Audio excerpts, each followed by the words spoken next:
Hello friends, welcome back to my channel JSSC वाला। चलिए दोस्तों, आज हम लोग थर्मोडायनामिक्स का पार्ट करते हैं। एनर्जी सिस्टम ये काफ़ी इंपॉर्टेंट है जनरल इंजीनियरिंग के लिए या फिर मैकेनिकल इंजीनियरिंग के लिए काफ़ी इंपॉर्टेंट है। यहाँ से देखिएगा काफ़ी क्वेश्चन देखने को मिलेगा आपको पेपर 1 में। जी हाँ दोस्तों, क्योंकि थर्मोडायनामिक्स रियल लाइफ से बहुत जुड़ा हुआ है, इसलिए काफ़ी यहाँ से लगभग 30 क्वेश्चन बन रहा है। मैकेनिकल से हर रोज़ 30 से 32 क्वेश्चन बन रहा है, ठीक है। इसमें से मान के चलिए 8 से 10 क्वेश्चन आपको थर्मोडायनामिक्स देखने को मिलेगा। थर्मोडायनामिक्स 8 से 10 क्वेश्चन, इसमें हीट ट्रांसफर इसी में इंक्लूड रहेगा, ठीक है दोस्तों। हीट ट्रांसफर थर्मोडायनामिक्स इंक्लूड लेकर 10 से 12 क्वेश्चन आपको देखने को यहीं से मिल रहा है आपको, ठीक है। इसलिए वीडियो को पूरा देखिएगा। इसका 2 पार्ट में करेंगे क्योंकि क्वेश्चन ज़्यादा है, 250 से 300 के पार्ट बीच में है, तो हम लोग कोशिश करेंगे पूरा करने का। पूरा कर लीजिएगा, यकीन मानिए दोस्तों, क्वेश्चन इससे बाहर नहीं देखने वाला, इससे बाहर नहीं देखने को मिलेगा, ठीक है। थोड़ा बहुत चेंज करेगा, लेकिन काफ़ी क्वेश्चन आपको हद तक यही सेम क्वेश्चन देखने को मिल सकता है एग्जाम में, जो कि ऑनलाइनर होता है पार्ट 1 मतलब पेपर 1 में, ठीक है। और पेपर 2 में न्यूमेरिकल है, न्यूमेरिकल में इसमें करेंगे कवर, सब्जेक्ट कवर हो जाएगा, ठीक है। बस आपको करना कुछ नहीं, चैनल को सब्सक्राइब करके बेल बटन दबा देना है। और जितना भी क्लास लिए हैं JSSC JEE का सारा वीडियो देख डालिए, क्योंकि जो JSSC JEE का अलग से प्लेलिस्ट बना दिए हैं, उसमें से मैक्सिमम इंपॉर्टेंट वीडियो डाले हुए हैं। जैसे आज झारखंड GK का कुछ क्वेश्चन डाल दिए जो इंपॉर्टेंट है, खेल खिलाड़ी से पूछता है क्वेश्चन, वाटरफॉल से क्वेश्चन पूछ रहा है, तो वो सब चीज़ डाल दिए। झारखंड के डांस से पूछ रहा है, ट्राइब से पूछ रहा है, ठीक है, रिवोल्ट से पूछ रहा है, तो सब चीज़ आज डाल दिए जो लग रहा है हमें इंपॉर्टेंट, वो डाल दे रहे हैं, ठीक है। तो आप लोग के लिए काफ़ी मेहनत कर रहे हैं दोस्तों, तो आप लोग का फर्ज बनता है कि थोड़ा जब वीडियो देख रहे हैं तो लाइक जरूर कर दीजिएगा, ठीक है। लाइक करने से आपका कुछ नहीं होगा, मेरा इससे क्या तो मोटिवेशन मिलेगा और यूट्यूब ज़्यादा रिकमेंड करेगा JSSC झारखंड के लोगों का, ठीक है।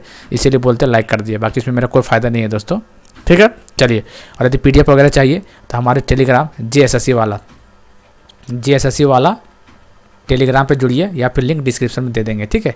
JSSC वाला यूट्यूब चैनल का नाम है, यही टेलीग्राम चैनल का नाम है, बस बीच में गैप नहीं देना है। JSSC वाला सीधा पूरा लिखना है लगातार, ठीक है। बस चलिए हम लोग करते हैं आप क्लास को स्टार्ट, ज़्यादा समय नहीं लेते हुए। JSSC JEE एग्जाम टारगेट करते हुए एनर्जी सिस्टम एंड थर्मोडायनामिक्स का पार्ट देखेंगे वाले। ऑल ब्रांच यूजफुल वीडियो है SSC JEE का। और सबसे खास बात है कि SSC JEE का प्रीवियस ईयर पेपर है, ये सबसे खास बात यही है, ठीक है। चलिए पार्ट 1 हम लोग शुरू करने वाले हैं, ठीक है दोस्तों। चलिए the study of thermodynamics provides answer to the following. आपको बताना थर्मोडायनामिक्स के बारे में बताना कौन सा सही है, ठीक है। वेदर ये प्रोसेस इज फिजिबल और not to quantity the energy required for a process. सही बात है ये बात, ठीक है। रेट और speed which process occur, rate और स्पीड अकर नहीं करता है। Extent to which the reaction और प्रोसेस टेक्स प्लेस। जी हाँ दोस्तों, इसका मतलब 1 to 4 is the right answer. चलिए सेकंड नंबर आइए। Thermodynamic properties are the macroscopic coordinates significant only for system existing in state और थर्मोडायनामिक। जी हाँ तो बिल्कुल सही है। Engineering thermodynamics studies about transfer and transformation of energy, ये गलत बात है, ये सही है। ट्रांसफर और ट्रांसफॉर्मेशन एनर्जी यही तो थर्मोडायनामिक है, तो ये सही बात है। Energy thermodynamics studies about the storage transfer and transformation. नहीं, ट्रांसफर तो होता है, ट्रांसफॉर्मेशन में, लेकिन स्टोरेज नहीं होता, ठीक है। इसका मतलब 3 गलत है, इसका मतलब 1 और 2 कौन है, 1 D is the right answer. An adiabatics boundary is 1 which prevent heat transfer. इसका आसान क्वेश्चन है, गलती मत कीजिएगा, A is the right answer. चलिए इसका मैच द कॉलम करना है। Centrifugal fan, control volume, intensive property और माइक्रोस्कोपिक स्ट्रक्चर। देखिए थोड़ा सा कुछ मिल जाएगा, मतलब कंट्रोल वॉल्यूम। माइक्रोस्कोपिक स्ट्रक्चर क्या होगा, कंट्रोल वॉल्यूम से क्या होगा, देखिए filling the air tyre at air station, इसका मतलब 3 हो जाएगा यहाँ पे। चलिए इंटेंसिव प्रॉपर्टी स्पेसिफिक एनर्जी, तो यहाँ 4 हो जाएगा, तो 3 4। फिर क्या ओपन सिस्टम, सेंट्रीफ्यूगल फैन, ये क्या हो जाएगा, ये हो जाएगा ओपन सिस्टम कंट्रोल वॉल्यूम। तो ऑप्शन देख लीजिए, B का 3 और C का 4 देख लीजिए कहाँ पे है, B का 3 C का 4, ठीक है। चलिए B का 3 C का 4 मतलब इसका आंसर C हो जाएगा। क्या हो जाएगा आंसर C। देख लीजिए आप, देखिए दोस्तों इंटेंसिव और एक्सटेंसिव प्रॉपर्टी है ना, तो जिसमें स्पेसिफिक जितना वर्ड आपको दिख जाएगा ना स्पेसिफिक लिखा हुआ, तो वहाँ इंटेंसिव प्रॉपर्टी मारिएगा, ठीक है। इंटेंसिव ये ट्रिक समझ सकते हैं अपने आप में। इंटेंसिव मतलब मास इंडिपेंडेंट होता है ये, तो स्पेसिफिक दिख गया, इंटेंसिव मार दीजिए। क्वेश्चन बनता है यहाँ से, ये क्वेश्चन आपको जरूर देखने को मिलेगा। एक्सटेंसिव प्रॉपर्टी और इंटेंसिव प्रॉपर्टी के बीच में क्वेश्चन 110% आपको मिलेगा देखने को, देखिएगा, ठीक है। बस एक ट्रिक है, स्पेसिफिक जहाँ दिख गया इंटेंसिव मार दीजिएगा। चलिए 5 नंबर आइए। मरकरी इन ग्लास गैस, तो क्या होगा इसका, इसको मैच द कॉलम करना, ठीक है। तो देखिए कांस्टेंट वॉल्यूम गैस तो क्या होगा यहाँ पे प्रेशर हो जाएगा। कांस्टेंट वॉल्यूम का प्रेशर, कांस्टेंट प्रेशर का वॉल्यूम, थर्मोकपल हो जाएगा EMF, और mercury in glass tube length देख लीजिए, ए का 2, बी का 1, 4, तो इसका आंसर डी हो जाएगा। मैच कर लीजिएगा आराम से, सारा इंपॉर्टेंट है, प्रीवियस ईयर है, मेडी जी का बुक है। इन ये quasi equilibrium process the pressure in ये सिस्टम, क्वासी इक्विलिब्रियम प्रोसेस बोल रहा है, तो प्रेशर क्या होता है, इज कांस्टेंट एवरीवेयर। ठीक है, चलिए आगे देखते हैं 7 number. Change of state, path, process, तीनों मिलाना है। ठीक है, चलिए तो चेंज ऑफ स्टेट ये क्या होगा, वन और मोर प्रॉपर्टी चेंजेस, मतलब यहाँ ए का सेकेंड हो जाएगा, ए का सेकेंड। ठीक है, पाथ, पाथ मतलब क्या था, सक्सेशन ऑफ स्टेट, मतलब फर्स्ट हो जाएगा। प्रोसेस मतलब change of state for specific path, मतलब 3 हो जाएगा, 2 1 3। ठीक है दोस्तों, चलिए ice kept in a well insulated thermoflask is an example of which system, तो किस कौन सा सिस्टम है ये, आइसोलेटेड सिस्टम है ये। For an isolated system executing a process, क्या होता है, no heat transfer takes place, जी हाँ दोस्तों ये सही बात है। ठीक है, no work done is done, सही बात है ये भी। No mass transfer, no mass across the boundary, सही बात है ये भी। नो केमिकल, नहीं केमिकल, आइसोलेटेड सिस्टम में केमिकल रिएक्शन होता है, ध्यान दीजिएगा। ठीक है, इसका मतलब 4 ये गलत हो जाएगा, 1 2 3 the right answer. Choose the correct statement बोलना। इन टेम्परेचर इज एक्सटेंसिव प्रॉपर्टी, गलत बात है, इंटेंसिव होता है ये। एक्सटेंसिव और इंटेंसिव क्वेश्चन आएगा दोस्तों, ठीक है। एक्सटेंसिव मतलब मास पे डिपेंडेंट होता है जो, और इंटेंसिव मतलब मास इंडिपेंडेंट, इतना ट्रिक समझ सकते हैं आप इतना में, ठीक है। Mass remain same in open system, open system में मास सेम रहता है, ये चीज़ पूछा है, तब बोला कौन सा करेक्ट है, तो गलत बात, ओपन में सेम नहीं रहता, ठीक है। The system and boundaries are collapsible and expandable, देखिए गेट में आया हुआ क्वेश्चन ये वाला, ठीक है, सी द राइट आंसर। चलिए 11 नंबर बताइए।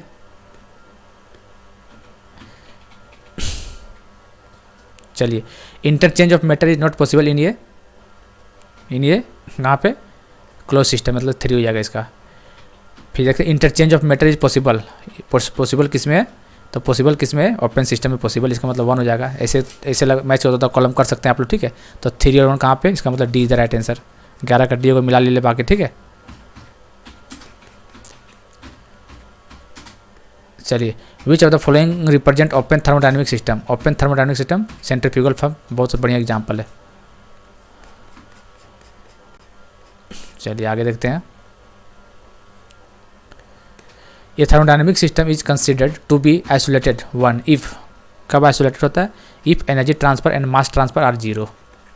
कंट्रोल वॉल्यूम क्या है, तो कंट्रोल वॉल्यूम एक फिक्स्ड रीजन है in a space where mass heat and work can cross the boundary of the region, D the right answer. ये thermodynamic system refers to prescribed and identifiable quantity of matter. Thermodynamic system क्या है, a prescribed and identifiable quantity of matter. 16 number आइए। Which of the following example of heterogeneous system, heterogeneous पूछ रहा है, atmospheric में नहीं, homogeneous है। Mixture of hydrogen oxygen homogeneous है। Cooling fluid and air homogeneous है। तो mixture of ice water and steam, ये क्या हेट्रोजेनियस, इसका मतलब D is the right answer. चलिए बताना है कौन सा, देखिए पूछा इंटेंसिव, मास इंडिपेंडेंट, टेम्परेचर है होगा, विस्कोसिटी भी होगा, स्पेसिफिक लग गया मतलब इंटेंसिव है, पहले बता दो। थर्मल कनेक्टिविटी के जिसको बोलते ये भी है, इसका मतलब सारा, तो आपको रट्टा मार लीजिए। इंटेंसिव प्रॉपर्टी कौन कौन, temperature, viscosity, specific gravity, specific entropy, specific energy जो भी है, specific internal energy, thermal connectivity, सारा इंटेंसिव प्रॉपर्टी होता है। चलिए 18 नंबर आइए, 18 19। The sequence of a processes that eventually return the working substance to the original state, को क्या बोलते हैं, उसको क्या बोलते हैं, साइकिल बोलते हैं। कौन सा साइकिल बोलते हैं, थर्मोडायनेमिक साइकिल बोलते हैं इसको। ये system and environment put together constitutes A isolated system. Which of the following extensive property पूछा है, तो कौन सा होगा, वॉल्यूम, वॉल्यूम हो जाएगा, ठीक है, एक्सटेंसिव प्रॉपर्टी। बाकी प्रेशर, डेंसिटी या टेम्परेचर, देखिए डेंसिटी क्या होता है, मास बाई वॉल्यूम, तो ऐसे देखने से लगता है कि मास डिपेंड है, तो मास तो आ ही रहा डेंसिटी में, तो एक्सटेंसिव होगा नहीं। तो याद रखना डेंसिटी जो है इंटेंसिव प्रॉपर्टी है, डेंसिटी इंटेंसिव प्रॉपर्टी है, दिमाग में रखिएगा, ठीक है, कन्फ्यूज मत होइएगा। Which of the following quantity is not the property of the system, कौन नहीं है, तो देख लीजिए प्रेशर है, टेम्परेचर है, डेंसिटी है, हीट नहीं है, तो इसका आंसर डी हो जाएगा। जब बता इंथैल्पी का बताना है, फंडामेंटल यूनिट क्या होता है, एम एल स्क्वायर टी -2, इसका आंसर 22 का सी हो जाएगा। यही सबको इसी टाइप का क्वेश्चन देखने को मिल रहा है। जो 120 क्वेश्चन में आएगा मान लीजिए, तो इसमें से देखिएगा कि वन लाइनर 60 से 70 क्वेश्चन तो वन लाइनर दिखेगा, ठीक है। बाकी जो स्टेटमेंट और स्टेटमेंट और न्यूमेरिकल दिख रहा है 30-40 क्वेश्चन दोनों मिला के, ठीक है। और बाकी ऐसे ही क्वेश्चन देखने को मिलेगा आपको। चलिए, और पहला पेपर में तो ऐसे ही क्वेश्चन देखने को मिल रहा है। चलिए, a close thermodynamic system is one in which there is no mass transfer but energy transfer takes place, ठीक है। इसका आंसर बी हो जाएगा 23 का। For a system to be in thermodynamic equilibrium the system and surrounding are to be in, क्या होता है ये, थर्मल, केमिकल और मैकेनिकल, सारे इक्विलिब्रियम बराबर हो जाएगा यहाँ पे। चलिए, ये दिया हुआ है आपको, रिजर्वायर दिया हुआ, तो रिजर्व टेम्परेचर पूछा है तो क्या होगा, तो कुछ नहीं, 1 minus T C upon T higher. T C मतलब लोअर टेम्परेचर, टी एच मतलब टी हायर टेम्परेचर। इसका आंसर यही होगा। इंपॉर्टेंट फार्मूला न्यूमेरिकल इस पर बनेगा 2 क्वेश्चन। जीरोथ लॉ बताना क्या होता है, तो जीरोथ लॉ क्या होता है बताइए। When 2 system are in thermal equilibrium with a third system then the thermal equilibrium with each other, तो यही है zeroth law.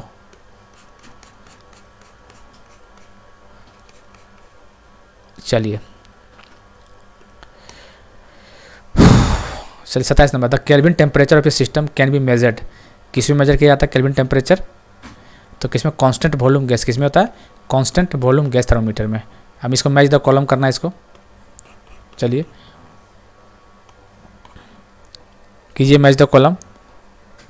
Mercury in glass, तो इसका मतलब प्रेशर। थर्मोकपल, थर्मोकपल किस में आता है, इलेक्ट्रिक रेजिस्टेंस में आता है ना, ठीक है, रेजिस्टेंस में आता है, ठीक। थर्मिस्टर, इंड्यूस्ड इलेक्ट्रिक वोल्टेज 3 हो जाएगा यहाँ पे। और कांस्टेंट वॉल्यूम गैस, वॉल्यूम हो जाएगा 3, मतलब यहाँ पे 4 हो जाएगा और ये हो जाएगा 3। तो क्या देख लीजिए 1 2 3 4, इसका answer C the right answer.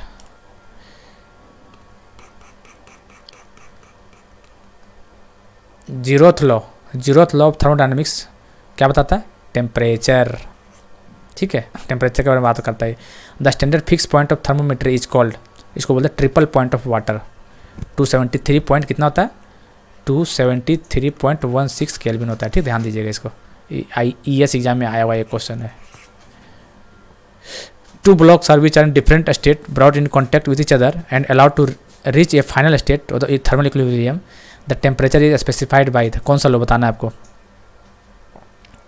Question तो बढ़िया से बढ़िया, तो कौन सा हो जाएगा, फर्स्ट लॉ, ठीक है। देखिए दोस्तों, फर्स्ट लॉ क्या, जीरोथ लॉ क्या करता है, टेम्परेचर के बारे में बात करता है। फर्स्ट लॉ क्या बात करता है, इंटरनल एनर्जी के बारे में बात करता है। सेकेंड लॉ क्या बात करता है, एंट्रोपी के बारे में बात करता है। तो क्वेश्चन बन जाता है, इसे ध्यान दीजिएगा। First law internal energy, second law entropy और जीरोथ लॉ टेम्परेचर, ठीक है। थर्ड लॉ तो कुछ है ही नहीं इसमें, साइंस में, इस थर्मो में।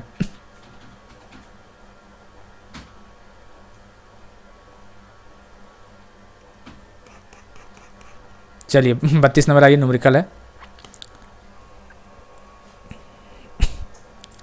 एक क्लोज सिस्टम रिसीव, तो 60 किलो जूल दिया हुआ है, ठीक है, but it internal energy decreases मतलब माइनस का 30 किलो जूल। वर्क डन पूछा है, तो आपको एक रिजल्ट होगा U is equal to W plus U, इसे डायरेक्ट फार्मूला याद कर सकते हैं आप लोग, ठीक है। जो हीट है is equal to work done plus internal energy होता है। तो Q दिया हुआ है 60, W निकालना है, और ये माइनस कितना दिया हुआ है 30, तो कितना हो जाएगा 90 किलो जूल वर्क डन, ठीक है। इसका आंसर ए हो जाएगा। तो साइन कन्वेंशन ध्यान दीजिएगा, थर्मोडायनेमिक जब भी न्यूमेरिकल बनाइएगा तो साइन कन्वेंशन का ध्यान में रखिएगा, ठीक है, नहीं तो गलत हो जाएगा क्वेश्चन फिर। चलिए 53 number, heat transfer to be close stationary system at constant volume, बताइए कांस्टेंट वॉल्यूम में क्या होगा, वर्क डन 0 हो जाएगा। इसका मतलब क्या आ जाएगा, delta Q is equal to delta U हो जाएगा, इंटरनल एनर्जी के बराबर हो जाएगा। तो 33 का क्या हो जाएगा, 33 का B हो जाएगा।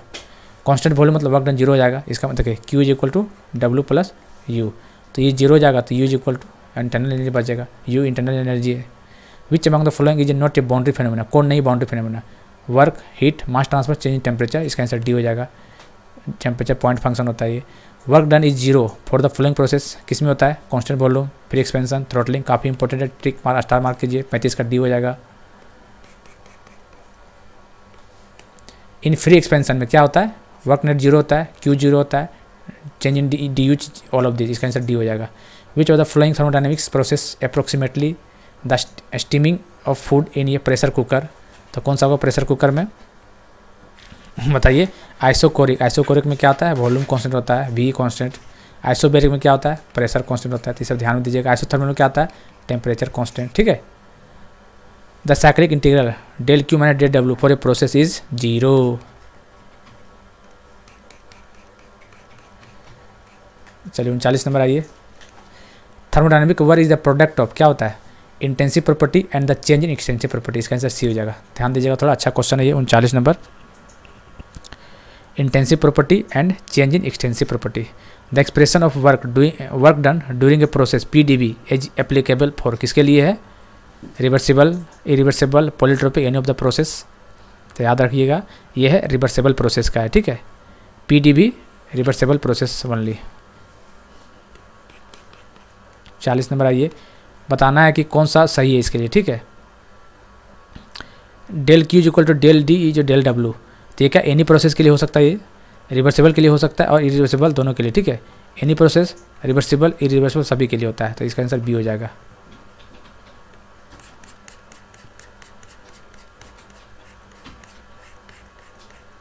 बयालीस नंबर आइए। चेंज इन इंटरनल एनर्जी मतलब delta U is a reversible process occurring in close system is equal to that of heat transfer. कब होता है, del Q is equal to del U कब होता है, जब वर्क डन 0 हो जाएगा। कब वो 0 होगा, जब कांस्टेंट वॉल्यूम पे। क्वेश्चन पहले बन सका, ये घुमा के पूछ दिया थोड़ा, तो इस टाइप का क्वेश्चन बनेगा आपका, ठीक है दोस्तों। चलिए अब बताना है कि इसका मैच द कॉलम करना है आपको, यानी 43 नंबर आइए। इंपॉर्टेंट क्वेश्चन है। वर्क डन कैसा होता है, वर्क डन पाथ फंक्शन होता है। पाथ फंक्शन देख लीजिए कहाँ पे, सेकेंड में पाथ फंक्शन। थर्मल इक्विलिब्रियम क्या होगा, टेम्परेचर, इक्वालिटी ऑफ टेम्परेचर मतलब 4 होगा। इंटरनल एनर्जी क्या होगा, इंटरनल एनर्जी बताइए क्या होगा, इंटरनल एनर्जी हो जाएगा पॉइंट फंक्शन हो जाएगा। क्या होगा, पॉइंट फंक्शन हो जाएगा। नो वर्क हीट इंटरेक्शन तो आइसोलेटेड सिस्टम। तो 2 4 1 3 कहाँ पे, ये ऑप्शन। तो ऐसे बनाना है आपको एग्जाम में। 44 नंबर बताइए, 44-45। विच of the following statement is true, heat can be fully converted into work. कौन सही वो आपको बताना है, ठीक है। तो ये नहीं है, फुल्ली नहीं होता, ठीक है। Work can not be fully converted, ये भी गलत बात है। The efficiency of heat engine increases as the temperature of the heat source is increased and while the temperature of the heat sink fixed. अच्छा ये सही हो सकता है, कैसे दिखाते हैं आपको। तो 44 का सी देखिए, ये टी एफिशिएंसी नहीं होता है, टी सिंक ये lower temperature upon T higher इसको बोलते हैं सोर्स। ये ऊपर लगा सिंक, लोअर टेम्परेचर को सिंक बोलते हैं और हायर टेम्परेचर को सोर्स बोलते हैं, ठीक है। तो ये क्या बोल रहा है, the efficiency of heat engine increase. इसका एफिशिएंसी कब बढ़ेगा, बोल रहा है as temperature of the heat source is increase. Heat source को नीचे वाला, तो ये टेम्परेचर जब बढ़ा देंगे, पूरा बढ़ाएंगे तो ये क्या होगा, ये अपने आप छोटा हो जाएगा। जो ये चीज़ ये नीचे से बढ़ाएंगे तो ये भी चीज़ पूरा छोटा हो जाएगा, ये छोटा हो जाएगा। इसका मतलब ये वैल्यू पूरा बड़ा हो जाएगा, क्योंकि छोटा होने के बाद ये बड़ा हो जाएगा तो इससे बढ़ जाएगा। इसका मतलब यही होता है कि एफिशिएंसी बढ़ाना है तो जो नीचे वाला टेम्परेचर उसको बढ़ा दीजिए, और यदि ये नहीं पूछा तो सिंक का टेम्परेचर घटा दीजिए। आई होप कि आप लोग समझ में आ गया होगा शायद। मैच द फॉलोइंग बताना आपको, ठीक है। हीट कैसा फंक्शन है, हीट एंड वर्क जो है पाथ फंक्शन, सेकेंड हो जाएगा। इंटरनल एनर्जी क्या है, स्टेट फंक्शन है। वर्क क्या है, पाथ फंक्शन है। एंट्रोपी क्या है बताइए, एंट्रोपी क्या है, तो स्टेट फंक्शन है। तो देख लीजिए 2 1 2 1 कौन सा है, 2 1 2 1 कहाँ है, 2 1 2 1 2 1, तो इसका डी होगा आंसर। हीट एंड वर्क हमेशा याद रखना है, पाथ फंक्शन है, और बाकी जो टेम्परेचर प्रेशर ये सब जो है ये पॉइंट फंक्शन होता है। First law, the first law of thermodynamics is the law of conservation of क्या होता है, energy. First law conservation of energy. चलिए ये बताना आपको, ये प्रोसेस दिया हुआ डायग्राम एक्स और वाई, तो आपको बताना है एक्स क्या है और वाई क्या है। तो जो एक्स जो है लॉन पी है और जो वाई है लॉन भी है। तो वी पी का गर्व स्लोपिंग डाउन ऐसे आता है, ठीक। लॉन बी अपन लॉन पी। चलिए PPM1 किसको वायलेट करता है, परपेचुअल मोशन मशीन। ये फर्स्ट लॉ ऑफ थर्मोडायनामिक्स को वायलेट करता है, ठीक है। चलिए अब 48 का बताइए क्या होगा आंसर। तो ये क्या आएगा, हाइपोथेटिकल मशीन है whose operation would violates the first law of thermodynamics, ध्यान में रखें, ठीक है। PMM जो है परपेचुअल मोशन मशीन, ये क्या फर्स्ट लॉ से रिलेटेड है, और PPM2 बोलेगा तो सेकंड लॉ से, ध्यान में रखना आपको। चलिए बताना आपको Q C, Q B, Q A सबसे ज़्यादा किसका होगा? तो सबसे ज़्यादा क्यू सी का होगा, फिर क्यू बी का हो, क्यू ए का, तो इसका ए हो जाएगा। चलिए 50 नंबर बताइए। अकॉर्डिंग टू फर्स्ट लॉ बताना है। फर्स्ट लॉ क्या होता है? Del Q is equal to del U plus del W N होता है। ये फर्स्ट लॉ इक्वेशन आपको पता ही होगा जैसा कि, तो बताइए क्या होगा इसके अकॉर्डिंग। हो जाएगा टोटल एनर्जी जो होता है वो सिस्टम का कांस्टेंट होता है। Internal energy is defined by, क्या होता है इंटरनल एनर्जी? किसके द्वारा? फर्स्ट लॉ के द्वारा। एंट्रोपी किसके द्वारा? सेकेंड लॉ के द्वारा। टेम्परेचर किसके द्वारा? जीरोथ लॉ के द्वारा। तो ये सब क्वेश्चन बनता है सब, इसका आंसर बी हो जाएगा। चलिए first law of thermodynamics valid for, किसके लिए वैलिड है बताना है। All process, only reversible, only cyclic, तो ऑल प्रोसेस के लिए फर्स्ट लॉ है, ठीक है। चलिए 53 नंबर बताइए। ड्यूरिंग ए थर्मोडायनामिक्स प्रोसेस इतना kilo joule of heat flow into the system,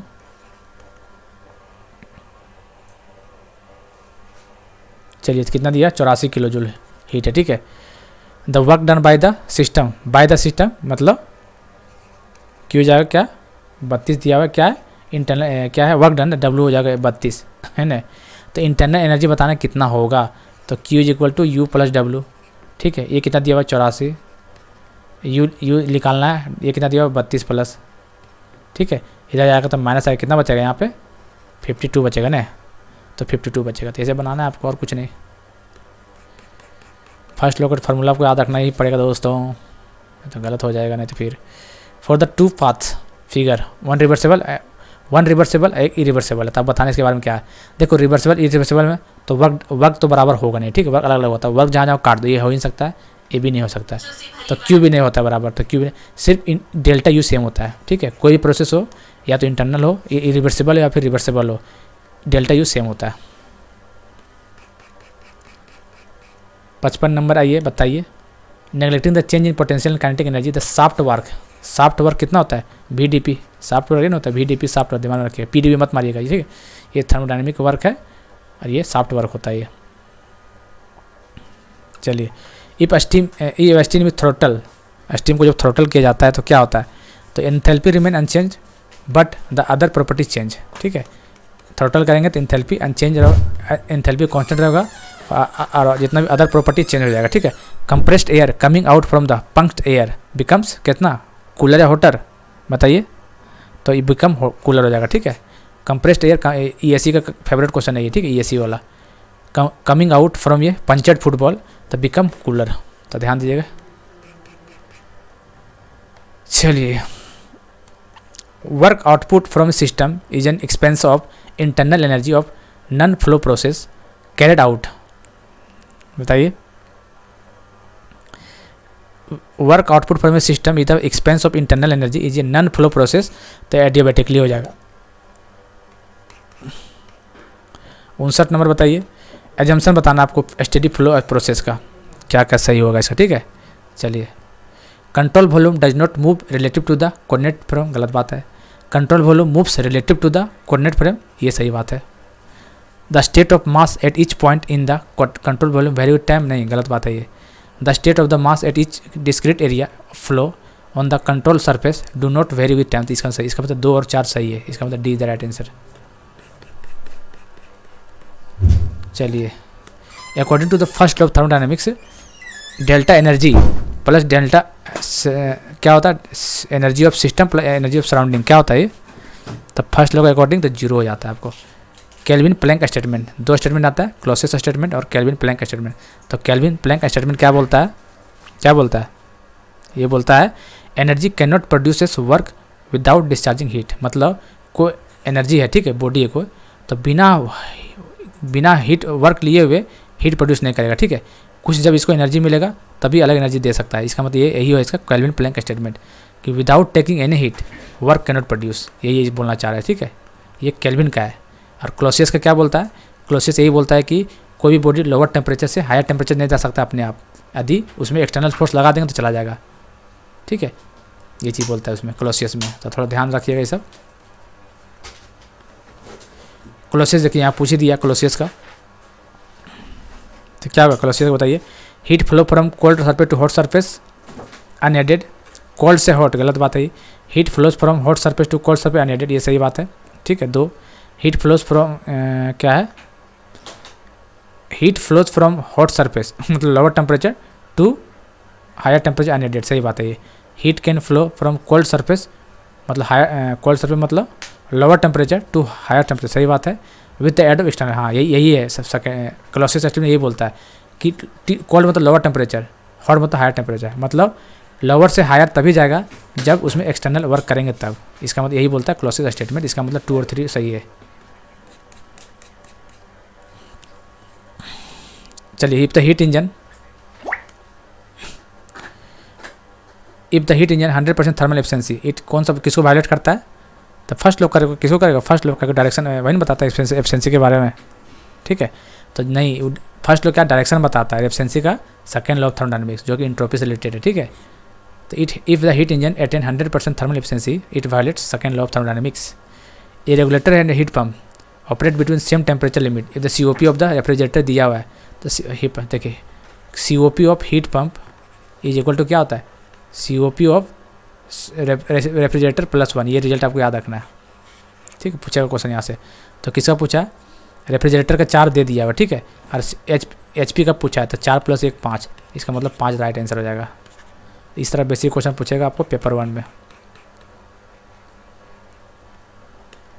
if the temperature of the source is increased keeping sink temperature fix the efficiency can not बताना है भाई। ये बताइए, ये देखिए ये सिंक हो गया और ये हो गया T सोर्स, ये लोअर होता है, ये हायर होता है। अब क्या बोल रहा है? ये temperature of the source is increased keeping sink temperature पे, इसको फिक्स कर दिया, ठीक है, इसको फिक्स कर दिया। The efficiency of the Carnot engine आपको बताना है कैसे बढ़ेगा। चलिए, तो इंक्रीजेज, इसको फिक्स कर दिया ना, इसको फिक्स कर दिया, सोर्स टेम्परेचर इंक्रीज, अच्छा इसको इंक्रीज कर रहा है, इसको सोर्स टेम्परेचर इंक्रीज करेगा, इसको देख लीजिएगा आप लोग। 66 heat cannot be transported from a system at lower temperature to another system at higher temperature without the aid of external agency. तो ये क्या है? यही है क्लॉसियस स्टेटमेंट, यही नहीं बोला है? क्लॉसियस का स्टेटमेंट है ये अपने आप में। चलिए 67 नंबर आइए। With which aspect is not true in the context of efficiency of the Carnot cycle engine. The efficiency of the Carnot cycle engine बताइए। Depend on the working fluid, working fluid मतलब source temperature और sink temperature दोनों आता है। चलिए 68 number बताइए। Consider the flowing statement, it is the second law of thermodynamics which provides creations as a probability of various process. चलिए सही बात है ये। Heat and work are completely interchange, गलत बात है ये, कम्प्लीटली इंटरचेंज नहीं होता। ये कौन बोला? केल्विन ने बोला ये बात को। Work is high grade energy, सही बात है, और heat low grade, work high grade, ठीक है, सही है ये। The complete conversion of low grade energy into high grade energy in A cycle impossible है, इम्पॉसिबल, ये तो केल्विन बोला। इसका मतलब 1 2 3 4 is the right answer. The 4 process of the Carnot, Carnot का 4 प्रोसेस कौन कौन होता है? आपको रट्टा होना चाहिए। कौन कौन होता है? 2 आइसोथर्मल होता है और 2 रिवर्सिबल एडियोबैटिक, इसका आंसर भी हो जाएगा। परपेचुअल मोशन मशीन PPM2, तो किसको वायलेट करेगा बताइए? PPM, second law of thermodynamics. तो कौन है सेकेंड लॉ में? कौन है? केल्विन, यही है। और कौन होगा भाई? क्लॉसियस तो है नहीं इसमें ऑप्शन में, तो केल्विन ही हो जाएगा, ठीक है। 71 number. The efficiency of the thermodynamic cycle can not be infinite since it, बताइए इन्फिनाइट कब होगा? जब it violate the second law of thermodynamic, ठीक है। Efficiency of the thermodynamic cycle can not be infinite, क्यों? क्योंकि it violate the second law of thermodynamic PMM2।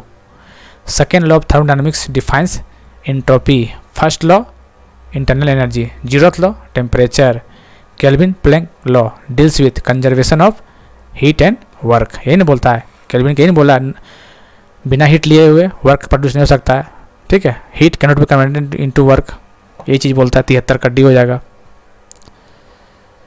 चलिए 74 number आइए। The efficiency of the Carnot cycle में be increase, कैसे बढ़ाएगा? ये बताओ। T lower upon T higher, तो एफिशिएंसी कैसे बढ़ेगा देख लीजिए। Decreasing the higher temperature, highest मतलब ये, इसको कम कर देंगे तो बढ़ेगा, इसको कम करेंगे तो ये बढ़ेगा, इसको कम करेंगे ये बढ़ेगा, तो नहीं होगा। ये होगा क्या? ये नहीं होगा। चलिए ये गलत होएगा।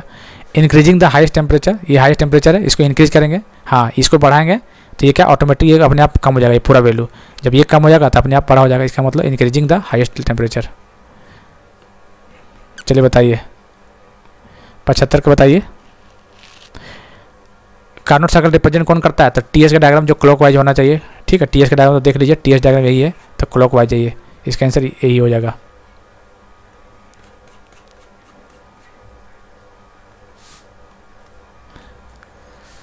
चलिए 76 नंबर बताइए। A engine operates between the temperature limit दिया हुआ है 900 से 400 केल्विन में, ठीक है। बोल रहा है इक्वली इफिशिएंट बोल रहा है, तो इसका मतलब आसान क्वेश्चन है ये।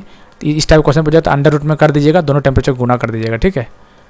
अंडर रूट में दोनों टेम्परेचर 3600 अंडर रूट में आएगा, इसका मतलब 600 is the right answer.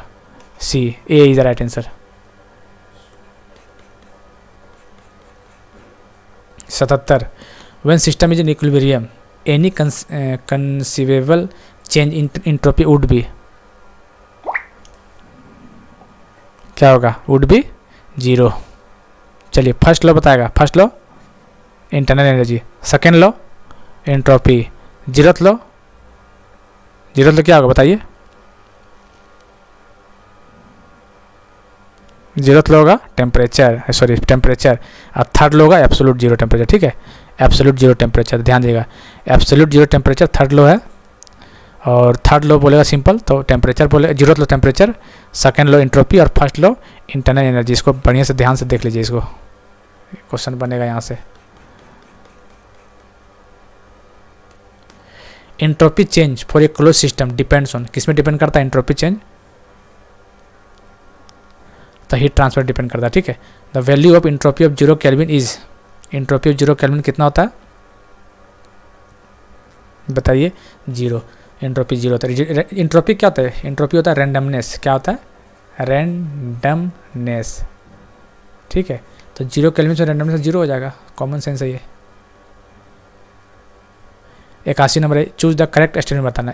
Entropy is an intensive property, density is extensive property, गलत है।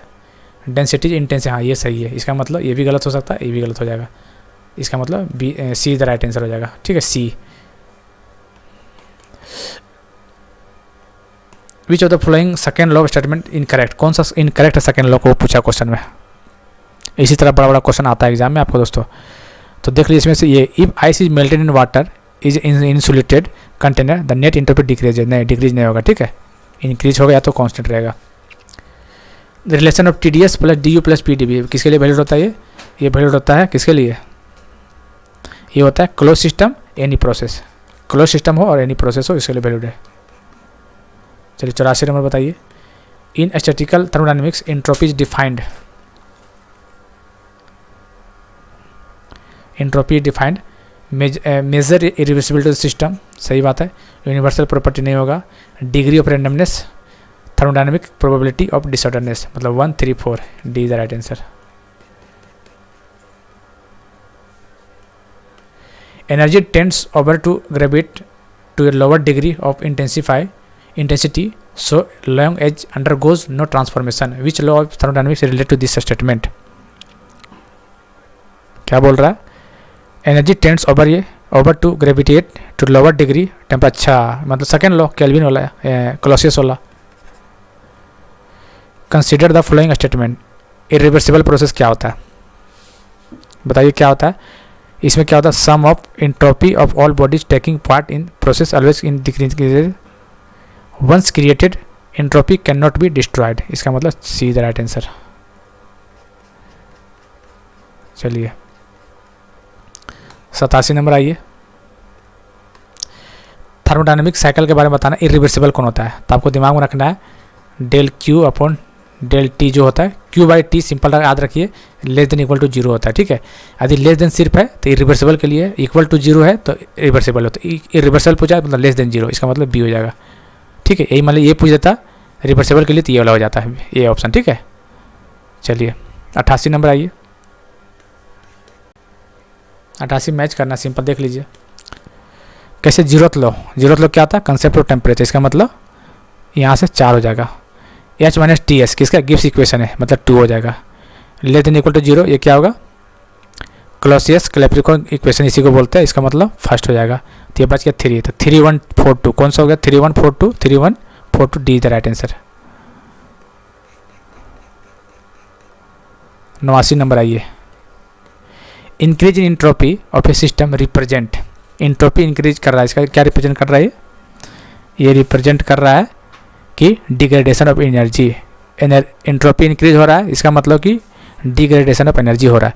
एंट्रोपी में भी expressed as a function of the, entropy किसका फंक्शन होता है, तो प्रेशर और टेम्परेचर एंड वर्क तीनों का होगा। तो इसका आंसर 90 का ए हो जाएगा। क्लॉसियस इनक्वालिटी क्या होता है, del Q by T less than equal to 0, इसका मतलब D is the right answer. चलिए 92 नंबर बताइए। When a system undergoes a process such that del Q by T is equal to 0 और delta S entropy greater than 0, तब उसको process को क्या बोलेंगे, उस प्रोसेस के हम लोग बोलेंगे रिवर्सिबल एडियाबेटिक, क्योंकि इक्वल टू 0 तो रिवर्सिबल हो गया और ये कंडीशन दे दी मतलब एडियाबेटिक हो गया। चलिए लास्ट पेज है, लास्ट पेज है, इसे करते हैं। Which of the following statement applicable to be perfect gas also be true for irreversible process, तो T D S is equal to D U plus P D V, यही होता है। जी हाँ दोस्तों। चलिए 94 नंबर आइए। कौन सा प्रोसेस चार्ट दिया हुआ इसमें से बोला है, ये क्वेश्चन तो यही है, इसमें क्या बोला है, इसमें बोला है देखिए, according to first law equal area किस में इनक्लोज है बताना है आपको। तो आपको डायग्राम देख के लग रहा होगा, अरे डायग्राम तो एक ही शब्द दिख रहा है हर जगह, लेकिन थोड़ा सा चेंजिंग है, जो लड़का ध्यान से पढ़ा होगा तुरंत क्लिक कर जाएगा उसको, ठीक है क्या। तो इसका आंसर हो जाएगा देखिए P P V P V, ये टी एस टी एस, तो डायग्राम तो सेम, ये क्या अंतर है भैया, अंतर है। इसका आंसर 1 और 2 हो जाएगा, इसका मतलब 1 और 2 कैसे हो जाएगा, देखो पीपी डायग्राम जो होगा कार्नोट का वो क्लॉकवाइज होना चाहिए, ठीक है। देखिए ये देखिए क्लॉकवाइज है ना, इससे जा रहा है डायग्राम, देखिए ग्राफ देखिए क्लॉकवाइज है, ये भी क्लॉकवाइज है, देख रहे हैं ऐसे करके है। ये देखिए ये इधर से जा रहा है, फिर ये इधर से आ रहा है, मतलब इधर से आ रहा है इधर से, तो ये क्लॉकवाइज एंटी क्लॉक कुछ नहीं हुआ। सेम ऐसे देखिए इसको डायग्राम को देखिए, ऐसे जा रहा है एरो के देखिए, और ये ऐसे जा रहा है, ये देखिए ये यहाँ से ऐसे जा रहा है, फिर इधर से इधर ही जा रहा है, क्लॉकवाइज है, ये भी ऐसे क्लॉकवाइज है, इधर क्लॉक, तो समझ रहे हैं इसका आंसर। तो थोड़ा ध्यान से देखिएगा, लगेगा शुरू में लगेगा क्वेश्चन तो एक ही जैसे दिख रहा है, नहीं डायरेक्शन अलग है। जितना भी रिवर्सिबल प्रोसेस साइकिल होता है सबका पीबी डायग्राम में क्लॉकवाइज होता है, ठीक है, ध्यान रखिएगा पीबी डायग्राम में क्लॉकवाइज होता है।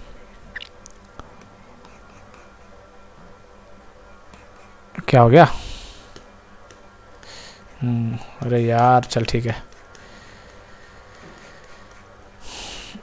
चलिए which of the following is not A conserved quantity, conserved quantity कौन नहीं वो बताना आपको। तो कौन नहीं है, मास है, एनर्जी है, मोमेंटम, एक्सर्जी नहीं है। Diesel consist of, diesel engine किस कौन को क्या क्या बना हुआ है, डीजल इंजन प्रोसेस कौन सा होता है, तो ये 2 आइसेंट्रोपिक होता है, एक कांस्टेंट वॉल्यूम होता है और एक कांस्टेंट प्रेशर डीजल इंजन का होता है, ठीक है, याद रखिएगा। सारा चीज़ यहाँ कवर हो जा रहा है इस वीडियो, एक और पार्ट लेंगे उसमें सब कंप्लीट हो जाएगा, थर्मोडायनामिक हीट ट्रांसफर कंप्लीट हो जाएगा आपको। 10 क्वेश्चन से कम नहीं आएगा आपको पार्ट 1 में, सिर्फ पार्ट 1 की बात करें, पेपर 1 में बोल रहे हैं। Ability of a system at any given state is, क्या होता है ये होता है मैक्सिमम यूजफुल वर्क। ये गेट में आ चुका है क्वेश्चन, ईएससी में क्वेश्चन आ चुका है, ठीक है, तो क्वेश्चन बन सकता है आपके एग्जाम में। इन ये 4 stroke engine the working cycle is completed 2 revolution of the crankshaft.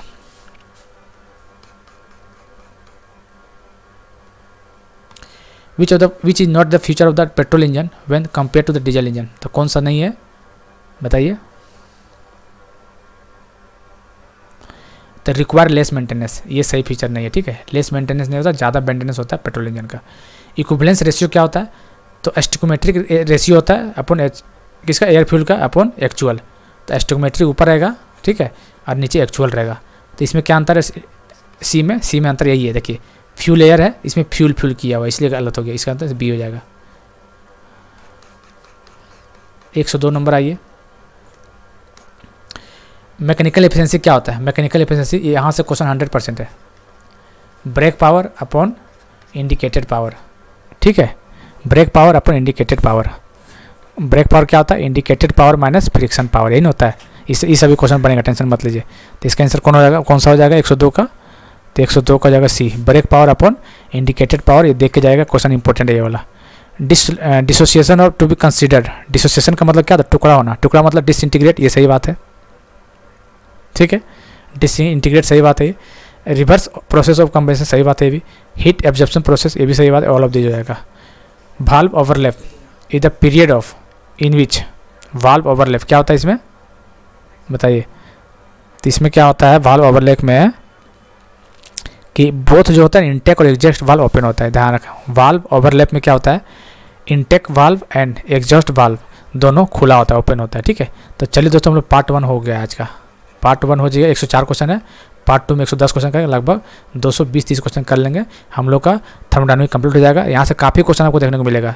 यकीन मानिए यदि आपका एग्जाम कोई ब्रांच को, इलेक्ट्रिकल हो, सिविल का, मैकेनिकल, कोई ब्रांच के बंदे हो, ठीक है, आप यदि आपका एग्जाम में मैकेनिकल से ज़्यादा क्वेश्चन पूछ दिया 30 क्वेश्चन लगभग, तो यकीन मानिए सबसे ज़्यादा क्वेश्चन थर्मोडायनामिक्स से पूछा जाएगा। ठीक है, थर्मो से वो किस्मत ख़राब रहा कि 20 पूछा मैकेनिकल से, 30 पूछा सिविल से और 30 पूछ दिया इलेक्ट्रिकल से, तो हम नहीं कर सकते हैं कुछ। लेकिन मैक्सिमम क्वेश्चन पूछा तो इसी ज़्यादा क्वेश्चन पूछेगा। यहाँ से डायरेक्ट क्वेश्चन के कई क्वेश्चन देखने को मिल सकता है आपको पेपर 1 में। ठीक है दोस्तों, इसलिए बढ़िया से करके जाइएगा, पहला दूसरा पार्ट दोनों इंपॉर्टेंट है। ठीक, चलिए दोस्तों, और इसका PDF चाहिए तो टेलीग्राम में जुड़िए, GSSC वाला लिखना टेलीग्राम में, या फिर लिंक डिस्क्रिप्शन में दे देंगे, वहाँ PDF दे देंगे उसका, वहाँ जाकर रिवीजन कर सकते हैं आपको। ठीक है, बाकी जितना भी क्लास ले रहे हैं सब देखा कीजिए एग्जाम से पहले। रामबाण वीडियो साबित हो सकता है, अभी तक हुआ भी है कुछ कुछ पार्ट में, टेक्निकल फील्ड खास करके। ठीक है, तो करके जाइएगा अपना आराम से, कोई दिक्कत वाली नहीं होगा। ठीक है दोस्तों, चलिए तो मिलते हैं अगले वीडियो में, तब तक के लिए जय हिंद, जय भारत।